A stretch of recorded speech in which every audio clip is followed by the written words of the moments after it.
everybody? Welcome to another episode of Real Talks, where we ask real questions about real estate. I got a new guest with me today. His name is John Paul. We call him JP.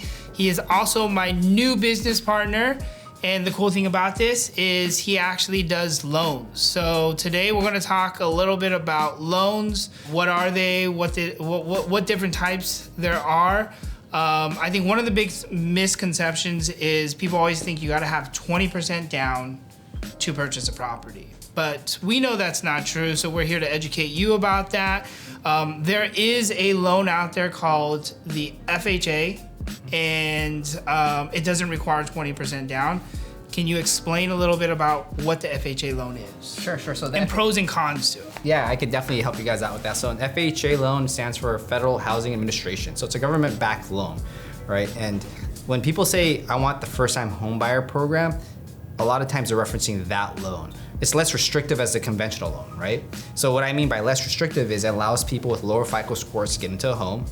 It allows people with higher debt-to-income ratios. Debt-to-income meaning the gross income that you earn on a monthly basis versus the minimum debt obligation that you carry on a monthly basis. So when they say debt obligation, some people will tell me, hey JP, I got like a $20,000 car payment. That's not your minimum payment, that's your balance on the car. Your minimum payment is like $300, for example, right? So they take that and there's an equation, so it allows people with higher debt ratios to get into a home, and also allows people to get into a home at as low as 3.5% down, right? So those are some really good benefits for people that, let's say, just got out of school or just got their first job and they've got some student loans, they're still building their credit, right? So it allows those people to get into a home with less down payment that may not qualify for a conventional loan. What is a conventional loan? So a conventional loan is any loan that's like a Fannie Mae or Freddie Mac loan, and they're gonna have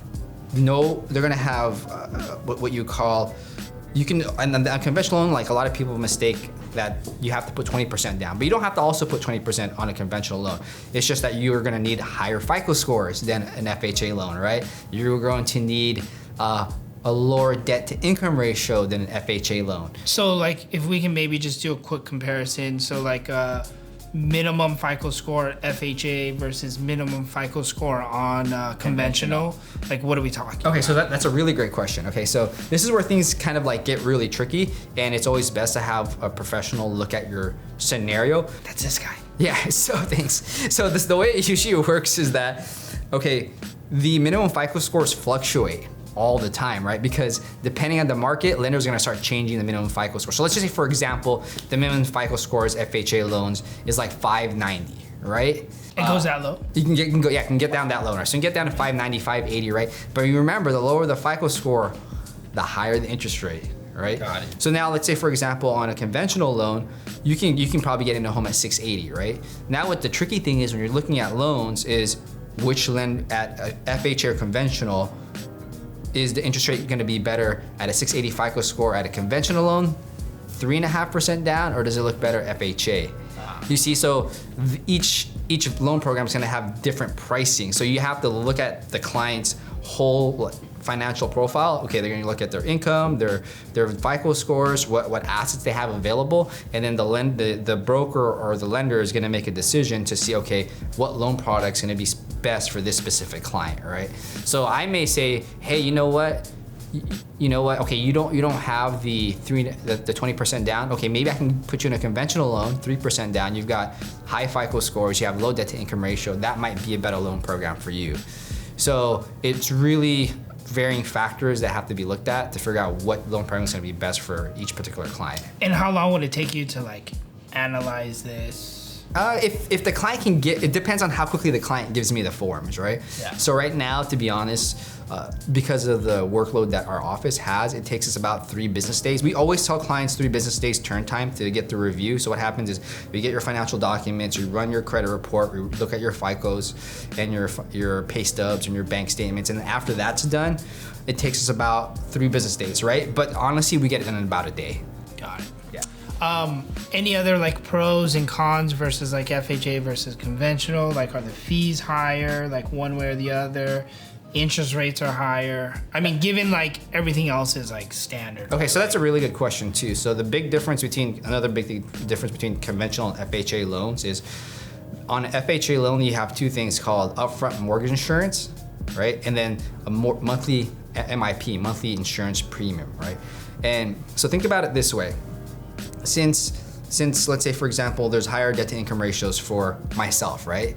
I just got out of school, I just got my first job, and I don't have that much credit, and I haven't built up my credit enough. I may not have the down payment that I'm looking for, right? So the best thing to look at it is there are going to be some things. The lender might look at me as a higher risk, right? For example, right? So because I'm a higher risk, they're going to charge what they call mortgage insurance, right? So they break it up in two parts.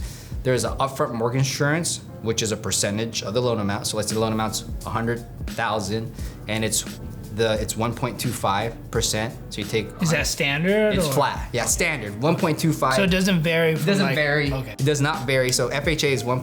And then let's say if your loan amount's $100,000, you take 100,000 times 1.25%, and you add that to the loan amount, and that's your new base loan amount. That's what your monthly payment is going to be based on, right? And then you have monthly mortgage insurance, and the monthly mortgage insurance is 0.85% of the loan amount. So you take 100,000 times 0.85 divided by 12, and then that's what you pay each month. And that mortgage insurance is a mortgage insurance company that you're going to pay to just in case you default. What's going to happen is that mortgage insurance is going to come in, pay for it. Yeah, pay for it, exactly. So it's because it's a risk factor, right? So on a conventional loan, there's no upfront mortgage insurance.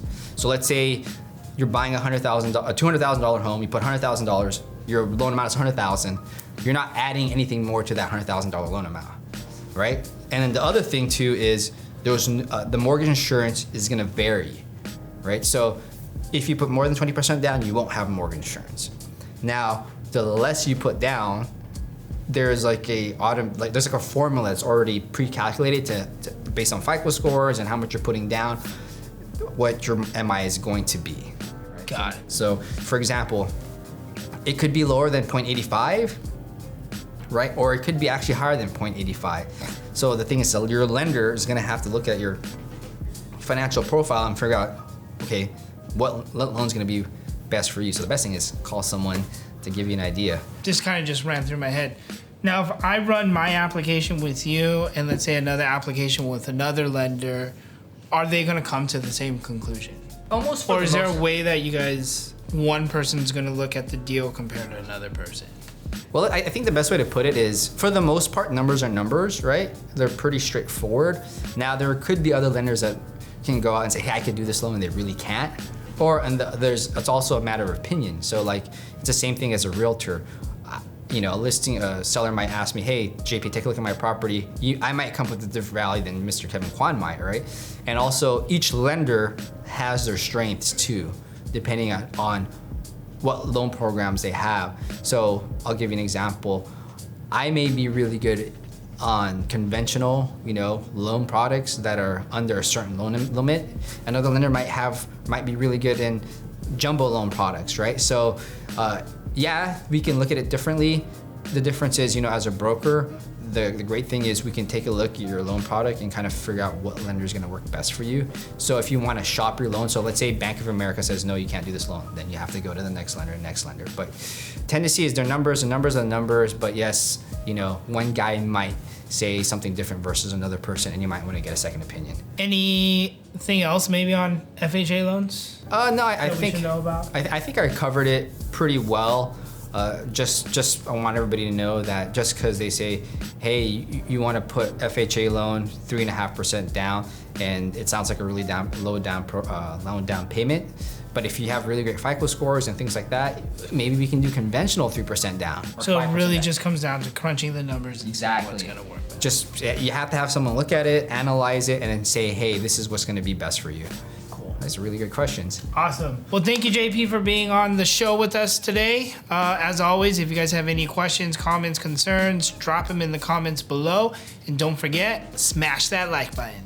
See you guys next time. For sure.